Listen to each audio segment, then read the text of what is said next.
हम अपनी जान के दुश्मन को अपनी जान कहते हैं। हम अपनी जान के दुश्मन को अपनी जान कहते हैं। मोहब्बत की इसी मिट्टी को हिंदुस्तान कहते हैं, हिंदुस्तान कहते हैं। जो दुनिया में सुनाई दे उसे कहते हैं खामोशी, जो आंखों में दिखाई दे उसे तूफान कहते हैं। जो ये दीवार का सुराख है साहब, जो ये दीवार का सुराख है, चाइना, अमेरिका, पाकिस्तान साजिशों का हिस्सा है, मगर हम इसे अपने घर का रोशनदान कहते हैं, अपने घर का रोशनदान कहते हैं। परम सम्माननीय निर्णायक मंडल के सदस्यों, सभा में उपस्थित सभी गणमान्य व्यक्ति, मैं नेहा वर्मा देश प्रेम और राष्ट्र निर्माण के उपलक्ष्य पर अपने कुछ विचार आप सभी के साथ साझा करना चाहूंगी। आज़ादी का असली मतलब वही समझ सकता है जिसने कभी गुलामी की हो। हम सौभाग्यशाली हैं कि हमने स्वतंत्र भारत में जन्म लिया। यूं तो आज़ादी की लौ 1857 में ही जल चुकी थी, जो वर्षाल बनकर 1947 में हमारे देश को आज़ाद कराई। प्राचीन, मध्यकालीन और वर्तमान भारत के उदाहरणों से स्पष्ट करना चाहूंगी कि जब हम फिरंगियों के फेरे में फंस गए थे तो रंग दे बसंती चोला की एक आवाज पर टोलों के टोले उमड़ आते थे और उनके वंदे मातरम के नारों से खून में आने वाला 5-5 डिग्री का तूफान अंग्रेजी शासकों की जड़ों में तूफान ला देता था। लोग मर जाते थे, मिट जाते थे, फांसी चढ़ जाते थे, तो वो भी अपनी देशभक्ति साबित कर रहे होते थे, क्योंकि ये उस दौर की देशभक्ति की कसौटी थी। उसके बाद 62, 65 और 71 के युद्धों में अपना सुहाग गवा देने वाली औरत, जब घर के हालात ये हो जाया करते थे कि प्यार भी भरपूर गया, मांग का सिंदूर गया, नन्हे नौनिहालों की लंगोटियां चली गई, छोटी छोटी बेटियों की चोटियां चली गई, बाप की कमाई गई, भाई की पढ़ाई गई, ऐसा एक विस्फोट हुआ पता ही चला नहीं, पूरे जिस्म की ही कई बोटियां चली गई। और आपके लिए तो एक आदमी मरा है साहब, किंतु मेरे घर की तो रोटियां चली गई, मेरे घर की तो रोटियां चली गई वाले हालात पैदा हो जाने के बावजूद भी एक माँ अपने बेटे को सरहद पर दुश्मनों की धज्जियां उड़ाने के लिए भेज देती थी और उसे पत्र लिखाकर ये भेजा करती थी कि अम्मा ने खत लिखा है बड़े ही चाव से, पुत्र मेरे ना घबरा जाना, 1 इंच भी पीछे ना हटना, चाहे इंच इंच कट जाना, चाहे इंच इंच कट जाना। इस तरह पूरा परिवार अपनी देशभक्ति साबित कर रहा होता था।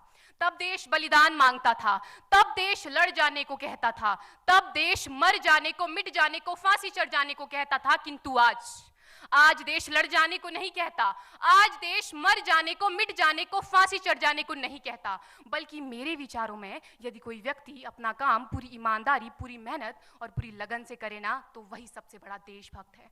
मैं नहीं मानती कि फेसबुक और व्हाट्सएप की डीपी को 3 रंग में रंगना ही देशभक्ति है। और यदि आप कहेंगे कि साल में 2 बार हाथ में तिरंगा ले लेना देशभक्ति है, तो मैं पूछना चाहूंगी कि फुटपाथ में रहने वाला वो बच्चा ट्रैफिक की छांव में नंगे पांव में जब तिरंगा बेच रहा होता है, तो क्या इसे आप उसकी देशभक्ति कहेंगे? ये उसकी देशभक्ति नहीं, उसके पेट के भूख की शक्ति है जो उसे ऐसा करने पर मजबूर करती है। क्योंकि ना मस्जिद को जानते हैं, ना शिवालों को जानते हैं, ना मस्जिद को जानते हैं, ना शिवालों को जानते हैं। जो पेट के भूखे होते हैं ना, वो सिर्फ भोजन के निवालों को जानते हैं, वो सिर्फ भोजन के निवालों को जानते हैं। अपने परिवार, अपने समाज, अपने देश के लिए समर्पण का भाव है देशभक्ति। और हर देशद्रोही के जीवन में आने वाला तूफान है हमारी सच्ची देशभक्ति, ताकि हर देशद्रोही ये समझ सके कि अगर तू परिंदा है तो ये आसमान तेरा है, अगर तू दरिंदा है तो ये शमशान तेरा है, भाईचारे से रहना है तो रह इस जमीन पर, वरना ये कब्र भी तेरी है और यही कब्रिस्तान तेरा है और यही कब्रिस्तान तेरा है। लेकिन एक देशद्रोही से ज्यादा देशभक्ति तब आहत होती है जब एक बेटा अपने बूढ़े माँ बाप को वृद्धाश्रम की चौखट पर छोड़ आता है। करा उठती है वो देशभक्ति जब मुसीबत में फंसे लोगों की जान बचाने से ज्यादा हम सेल्फी लेकर अपने लाइक बढ़ाने में लगे रहते हैं। आज के इस दौर में वो युवा जिनके ऊपर जिम्मेदारी थी अपने देश, अपने समाज, अपने राष्ट्र की आशाओं को बांधे रखने की, वही युवा अब 4x4 इंच की छोटी सी स्क्रीन पर अपनी कोमल अंगुलियों के घर्षण मात्र से अपनी भावनाओं की इमोजी भेज रहा है। 4 बोतल वोडका, काम मेरा रोज का ने भारत का भविष्य तबाह कर रखा है। हम ना एक ऐसे समाज में जीते हैं जहां लड़कों से बात करता देख जो भाई हड़काते हैं, लड़कों से बात करता देख जो भाई हड़काते हैं, वही भाई अपनी गर्लफ्रेंड के किस्से घर में हंस हंस कर सुनाते हैं। और मैं बता दूं, महिला सुरक्षा के मामले में हम आज भी 4थे नंबर पर आते हैं। हम ना एक ऐसे समाज में जीते हैं जहां पत्थर की मूरत को लगते हैं 56 भोग और भूखे नंगे तड़पते सो जाते हैं लोग, भूखे नंगे तड़पते सो जाते हैं लोग। मजदूर को मजदूर समझिए, मजबूर नहीं। गरीब को काम दीजिए, दान नहीं। और अगर दान देने के इच्छुक हैं तो जीते जी रक्तदान दीजिए और मरने के बाद अंग दान देकर किसी मरते हुए को जीवन दान दीजिए। यही सच्ची देशभक्ति और यही सच्चा राष्ट्र प्रेम है। ना सरकार मेरी है ना रब मेरा है, ना सरकार मेरी है ना रब मेरा है, और ना ही ये बड़ा सा नाम मेरा है। बस इतनी सी बात का गुरूर है मुझे कि मैं भारत की हूं और ये भारत मेरा है और ये भारत मेरा है। परंतु एक वैचारिक बीमारी हमारे समाज में मुझे नजर आती है। कहा जाता है हम दुनिया के सबसे बड़े लोकतंत्र हैं, जहां हिंदू पैदा होते हैं, मुस्लिम, सिख और ईसाई भी पैदा होते हैं, लेकिन बदकिस्मती है अब इंसान पैदा नहीं होते। और मेरे विचारों में ना हिंदू की जरूरत है ना मुसलमान की जरूरत है। राष्ट्र निर्माण के लिए केवल अच्छे इंसान की जरूरत है, केवल अच्छे इंसान की जरूरत है। जरा सोच कर देखिए, ये पेड़ पौधे और शाखाएं भी परेशान हो जाएं अगर परिंदे भी हिंदू और मुसलमान हो जाएं। एक शैक्षणिक बीमारी भी हमारे समाज में मुझे नजर आती है, और बड़े ही आश्चर्य की बात है जिस देश ने पूरी दुनिया को तक्षशिला और नालंदा देकर के विश्वविद्यालय शिक्षा की बुनियाद रखी, आज विश्व के 100 सर्वश्रेष्ठ विश्वविद्यालयों में हमारा एक भी विश्वविद्यालय खड़ा नहीं हो पाता। जहां एक और हमारे पास IIT, IIM और NIT जैसे शिक्षण संस्थान हैं, तो वहीं दूसरी ओर इस देश के गरीबों को बेरोजगारी की जमात में खड़ा करने के लिए उनके हाथ में सर्व शिक्षा अभियान का झुंझुना पकड़ा दिया जाता है। और मैं बता दूं, इस शैक्षणिक बीमारी का केवल एक कारण वो ये कि हमारे देश की शिक्षा नीति केवल 2 तरह के लोगों के लिए बनती है। पहले वो जो विद्वान हैं और दूसरे वो जो धनवान हैं। इसी तरह की कई गजब की बीमारियां हैं, और इन बीमारियों की जो जड़ है ना, वो हमारा अंधविश्वास। और मेरे विचारों में जब तक इस देश का युवा अपनी सफलता के लिए मंदिरों में जा जाकर नारियल फोड़ फोड़ कर भगवान को रिश्वत लगाता रहेगा, हमारे समाज का शिक्षित वर्ग ही बिल्ली के रास्ता काटने पर खड़े हो जाना, अपने धर्म अपनी जाति को ऊंचा मानकर दूसरों के धर्म की अवहेलना करता रहेगा, तब तक ना तो इस देश से अंधविश्वास खत्म होगा और ना ही हमारा राष्ट्र निर्माण संभव होगा। हमारी संस्कृति, हमारी सभ्यता को दुनिया ने शीश नवाया है, तो क्यों आस्था के नाम पर हमने अंधविश्वास फैलाया है?